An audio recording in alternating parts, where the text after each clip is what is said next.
Aksi kudeta yang terjadi di negeri Seribu Pagoda itu dimulai sejak 1 Februari lalu, di mana adanya penahanan pemimpin de facto Myanmar yaitu Aung San Suu Kyi. Nah saat itu ditangkap bersama dengan sejumlah petinggi partainya Liga Nasional untuk Demokrasi atau NLD. Nah penahanan yang berujung kudeta itu dilakukan karena Panglima Tertinggi Militer Myanmar atau Tatmadaw yaitu Jenderal Senior Min Aung Hlaing ini sekarang menjadi penguasa junta militer menuding bahwa kemenangan Suu Kyi pada pemilu November 2020 lalu ini penuh dengan kecurangan sehingga harus diadakan kembali pemilu. Nah kemudian dalam menuju pelaksanaan pemilu ulang pihak militer menetapkan adanya status darurat selama setahun ke depan. Dan kemudian mereka ini mengambil alih kekuasaan. Inilah yang memicu demo berhari-hari yang dilakukan warga kontra kudeta dan menuntut agar kudeta dihentikan dan Aung San Suu Kyi ini dibebaskan. Nah, aksi massa ini diiringi oleh keberingasan aparat militer. Kemudian gelombang protes pun terus membesar untuk memprotes kudeta kekuasaan oleh militer Myanmar.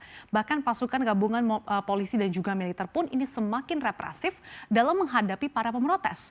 Terjadi penembakan terhadap demonstran yang dilakukan aparat untuk membubarkan kerumunan massa. Nah total sudah ada 4 orang yang tercatat ini meninggal dunia karena tertembak saat aparat militer melepas tembakan untuk membubarkan demonstran. Meski begitu massa tetap melakukan aksinya dan beberapa dari mereka ini bahkan menyatakan siap bila terjadi pertumpahan darah yang serius.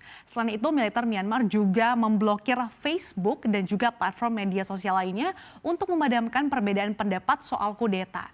Nah imbas kudeta yang berujung represif ini sejumlah negara barat mengecam dan bahkan menerapkan sanksi. Kita lihat di antaranya ada Amerika Serikat. Nah, Amerika Serikat ini mendesak agar para jenderal Myanmar ini menyerahkan kekuasaan dan juga membebaskan para pemimpin sipil. Presiden Joe Biden pun telah menjatuhkan sanksi terhadap para pemimpin militer atas kejadian penggulingan kekuasaan itu.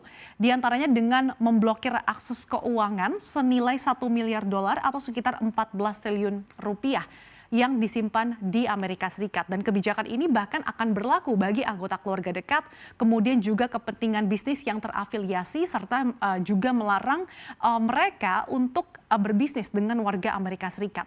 Tak hanya itu, Joe Biden juga menegaskan untuk memberlakukan pengetatan ekspor terhadap Myanmar. Kemudian Uni Eropa ini juga menjatuhkan sanksi terhadap para pemimpin militer di Myanmar, di mana semua dukungan keuangan langsung dari sistem pembangunan Uni Eropa ini untuk program reformasi pemerintah akan ditahan. Atau dengan kata lain, dana dari pembangunan Myanmar ini diblokir. Nah, oleh karena itu Uni Eropa juga tengah mempertimbangkan kebijakan bagi pejabat militer Myanmar yang bertanggung jawab secara langsung seperti pembekuan aset pejabat militer dan juga larangan untuk berpergian ke Eropa.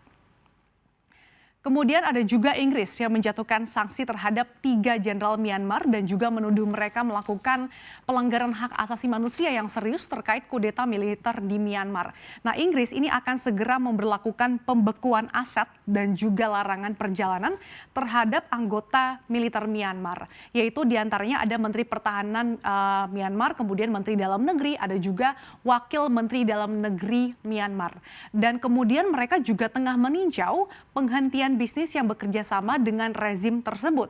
Inggris pun ini melakukan pengamanan lebih lanjut untuk memblokir bantuan yang secara tidak langsung ini disalurkan untuk mendukung pemerintah Myanmar yang sekarang dipimpin oleh pihak militer. Kemudian kalau kita lihat ini juga ada Kanada yang melakukan hal serupa sebagai bentuk kecaman terhadap kudeta di Myanmar. Sanksi tersebut ini bersifat finansial dan juga personal. Nah, selain juga memblokir bantuan, nah pemerintah Kanada juga akan menjatuhkan sanksi kepada 9 pejabat militer Myanmar. Pasalnya Kanada menilai bahwa mereka ini adalah yang memicu kekerasan dan juga pengekangan praktik demokrasi yang terjadi di kudeta Myanmar. Kemudian Selandia Baru juga melakukan hal yang serupa di mana setiap tahunnya ini kan Selandia Baru memberikan bantuan dan total bantuannya itu bisa mencapai 42 juta dolar Selandia Baru atau sekitar 436 miliar rupiah. Namun kini bantuan tersebut dibekukan. Tak hanya itu, Selandia Baru juga akan memblokir akses masuk bagi para petinggi militer Myanmar. Dan kita lihat nih seperti apa sikap dari ASEAN dan juga Indonesia. Nah, saat ini belum ada komentar dari ASEAN terkait dengan kudeta yang terjadi di Myanmar tersebut. Pasalnya, prinsip dasar ASEAN adalah untuk tidak mencampuri urusan dalam negeri negara anggotanya. Demikian sebagian juga negara anggotanya menyikapinya secara berbeda.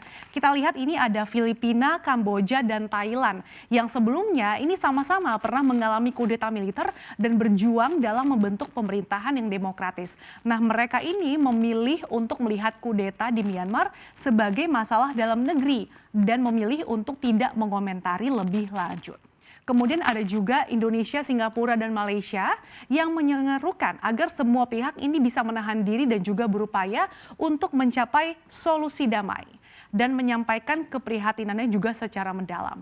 Nah, secara terpisah, Menteri Luar Negeri Indonesia Retno Marsudi menegaskan bahwa ASEAN ini kan memiliki prinsip untuk tetap menghormati prinsip non-interference atau tanpa campur tangan dan juga mengutamakan constructive engagement atau keterlibatan konstruktif.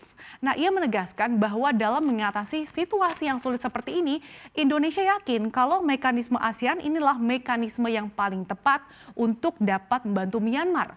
Dan solusi terbaik harus mengutamakan keselamatan dan juga kesejahteraan rakyat Myanmar, termasuk untuk membantu transisi demokrasi secara inklusif di Myanmar. Nah, meskipun mendapatkan reaksi keras dan juga kecaman dari sejumlah negara, namun militer yang dikenal secara lokal sebagai Tatmadaw ini mengabaikan seruan untuk kembali ke pemerintahan sipil dan mereka ini berdalih bahwa mereka akan mengadakan pemilihan baru dan menyerahkan kekuasaan kepada pemenang.